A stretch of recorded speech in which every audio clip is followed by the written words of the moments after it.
Hello friends, welcome to my channel Clinical Biochemistry by Dr. P.K. Prabhakar. Today we are going to talk about another inborn metabolic disorders related to amino acid metabolism, and that is tyrosine and phenylalanine, and this disease is albinism. What do you mean by albinism? And then we are going to see it. Albinism means loss of color. So, loss of color. So, whenever we are going to use a word, it's albinism, it means we don't have a specific color. So, this albinism can be complete albinism, like whole body does not have any kind of color in our body, or it will be partial. So, depending on which type of disorder we are having, which type of disease we are having, and what is the actual cause, so that type of loss of color we are having. This albinism which we are going to today know is that is inborn error metabolism, that is also called as albinism is non-contagious. Non-contagious means it cannot be spreaded from one person to other person, it is not spreaded by contact, it is non-contagious. Then it will be congenital, or you can call it inborn error.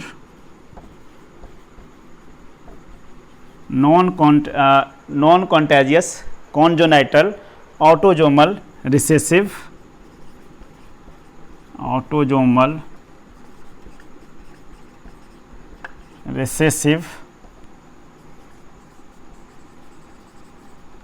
metabolic disease.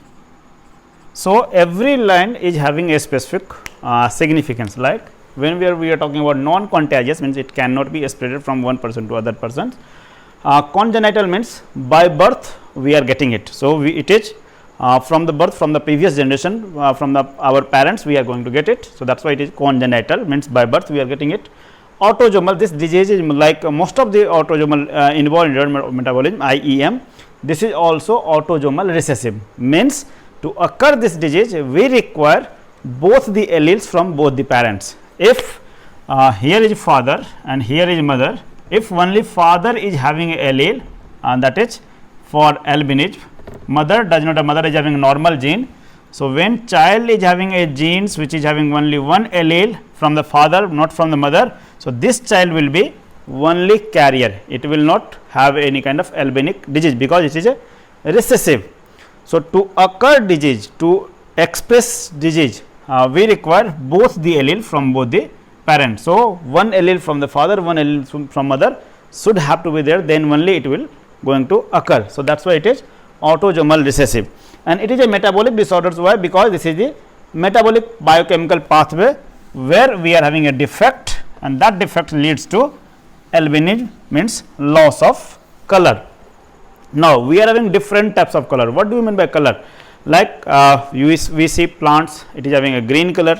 So, green color means that is from the because of chlorophyll. Our RBC, it is red color, that is because of hemoglobin. So, different parts of body which have different colors, and that will be because of different color producing substances.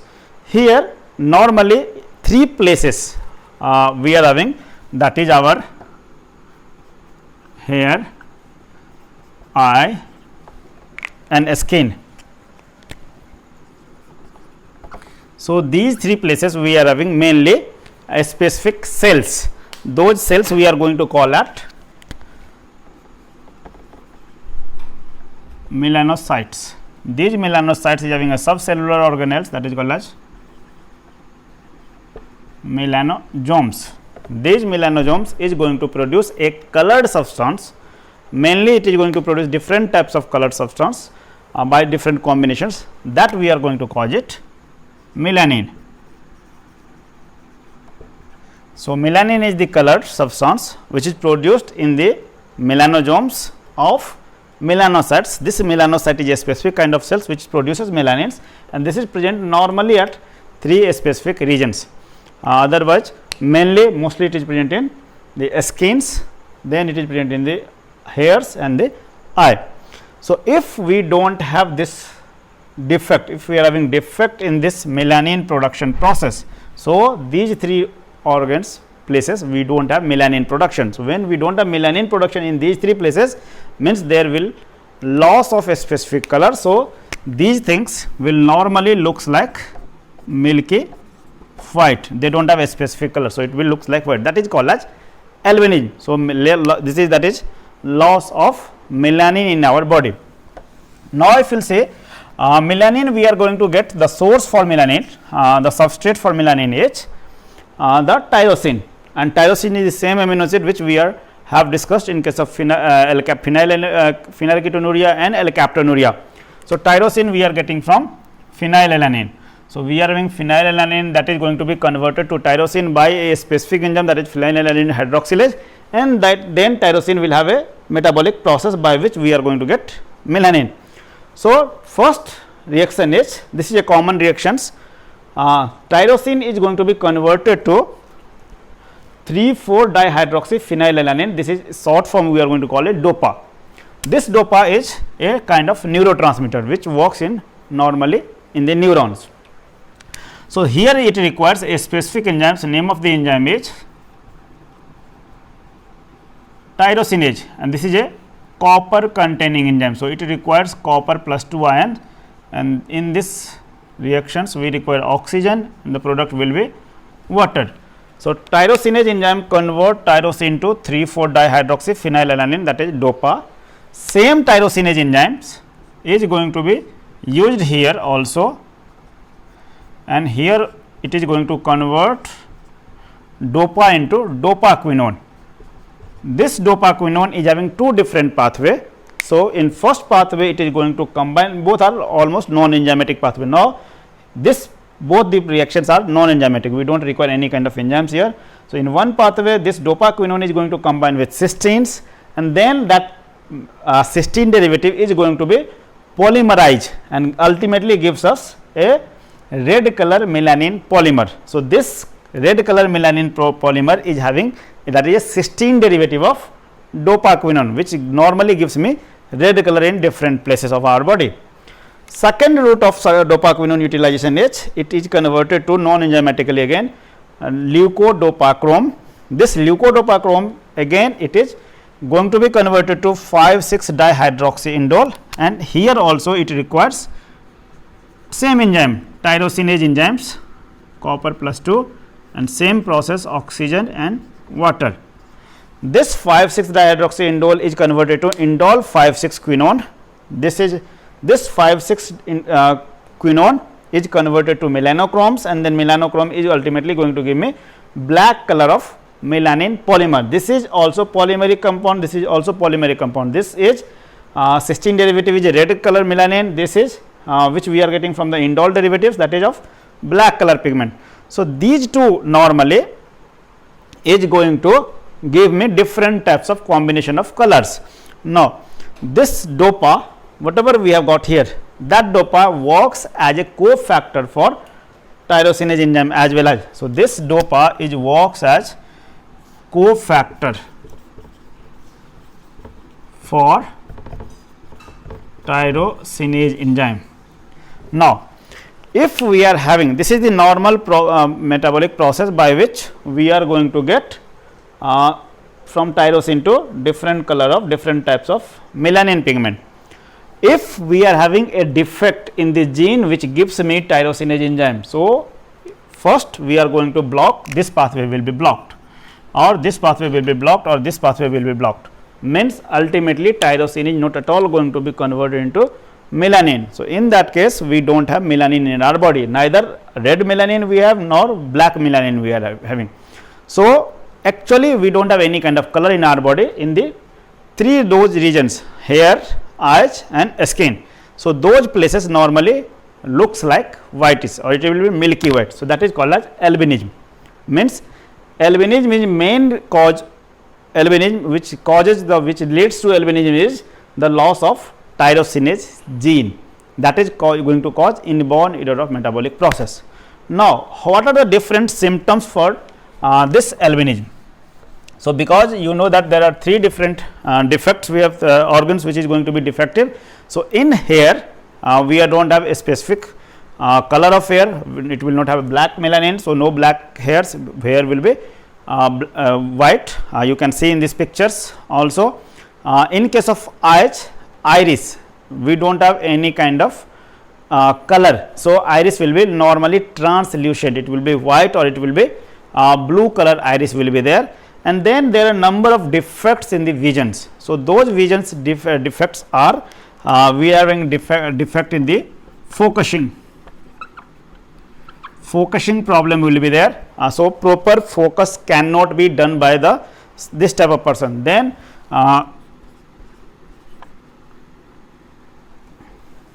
it will have what we call depth perception,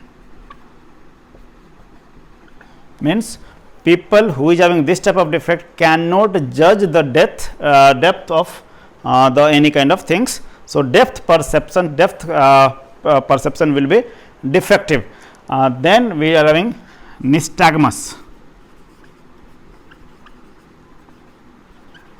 Nystagmus is abnormal eye movement, like they are blinking eye too much, or they are different type of movement or eye movement which is normally not happening any kind of normal person. Then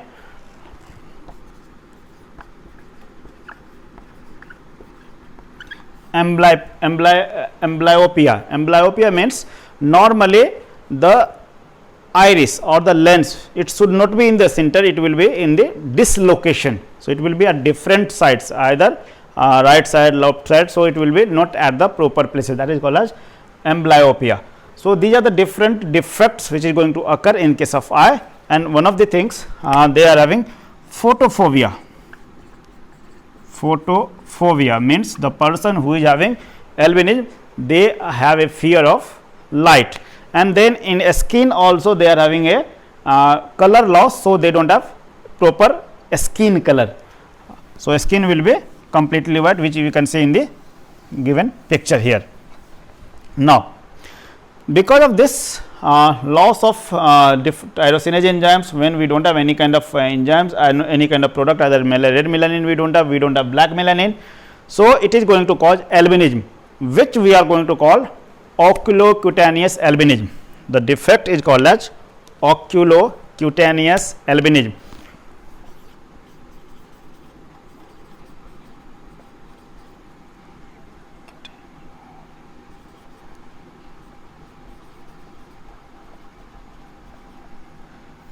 This oculocutaneous albinism is because of defect in the genes. So, we are having S patches, it is not exactly loss of the tyrosinase genes, completely genes is not defecting, it is because of mutation at a specific places. So, we are having scattered albinism, means some portion of body is having not having melanin production, some portion of body is having melanin production. So, some portion will have patch like white color on the body at the different regions. So, that is called as oculocutaneous albinism.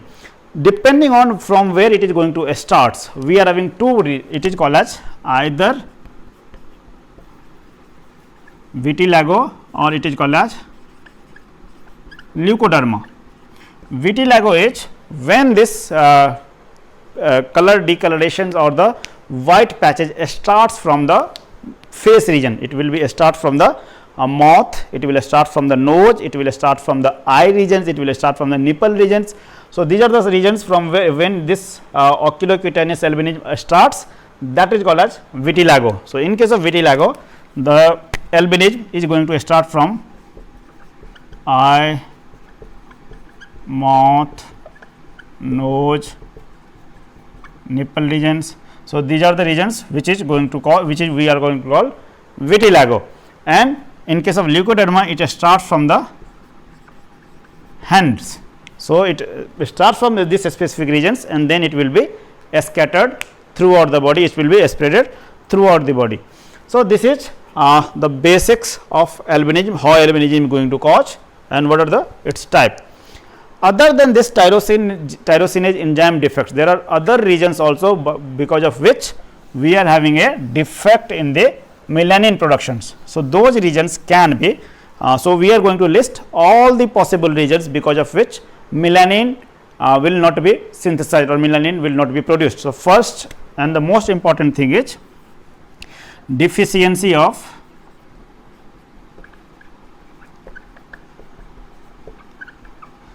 tyrosinase. So, we do not have tyrosinase enzyme. Second defect is decrease in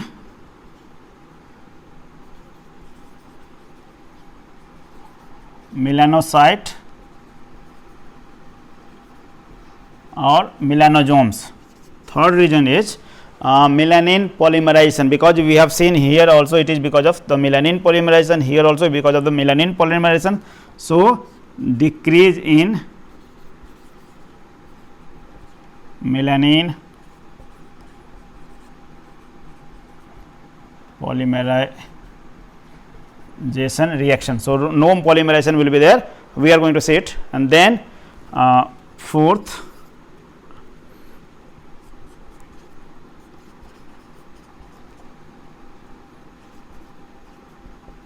no proper environment in melanosome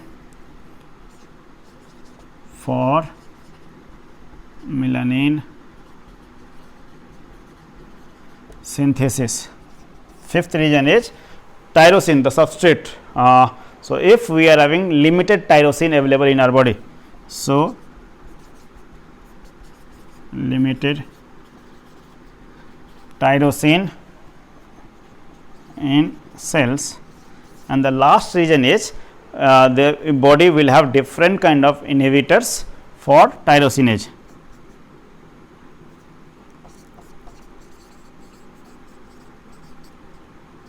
Presence of inhibitor of tyrosinase. So, these are the possible reasons because of which albinism, either partial or the total albinism will occur. So, if we are having a deficiency of tyrosinase enzyme by birth, it is going to call complete albinism. So, that is called as inborn metabolism. So, we do not have tyrosinase enzyme. So, no tyrosine conversion will be to the melanin. So, no melanin synthesis at all. So, complete loss in a total body parts, we do not have melanin in any part of the body. So, we do not have, total body will be white.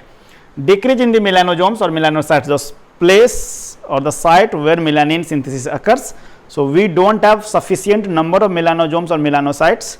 So, then less number of melanin will be produced. So, partial patches will be there in the body.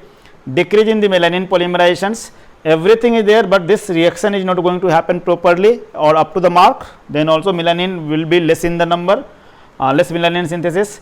For this particular reactions, we require a specific environment, a specific conditions. If condition is not sufficient, not available in these cells, then also melanin synthesis will not occur. Limited tyrosine, because for all the process we require tyrosine in the sufficient number, because tyrosine we are using number of places. Tyrosine we have already seen, it is used for epinephrine synthesis, it is used for norepinephrine synthesis, it is used for melanin synthesis, it is used for T3 synthesis, it is used for T4 synthesis. So, different places we are going to use tyrosine. So, cells require tyrosine in sufficient numbers, sufficient amount. If cell is deficient of tyrosine, so obviously melanin synthesis will be decreased, deficiency will be there, and that will leads to partial or complete albinism. And then last is, if cell is having a tyrosinase inhibitor. So, whatever inhibitor which is any kind of substance which is going to inhibit the activity of tyrosinase. So, the conversion of tyrosine to melanin will not occur. So, because of these 6 reasons, albinism either partial or the complete or total albinism will occur. Now, so we will say how this albinism can be diagnosed. So, diagnosis portion we are going to say. Diagnosis, we do not have very specific diagnosis. A specific diagnosis can be done only by the genetic testing, where genes can be done. Otherwise, initially it can be just by visualization, just by clinical observation you can do. So, initially by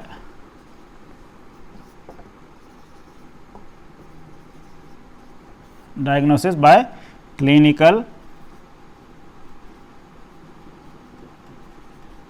observation. This is our initial, just by visualization, just by saying it.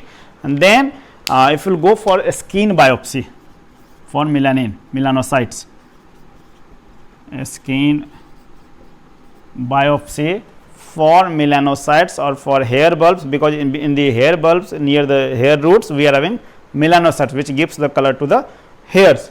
So, if you will go for a skin biopsy for the melanin production in the skins or in the hair bulbs. So, there we can see the number of melanocytes. And third is by genetic testing. So, karyotyping or genetic testing. So, these are the three different tests, either it will be just observation initially, or it will be definitive test, that is definitive can be done, confirmatory test can be done only by the genetic testing. So, this is all about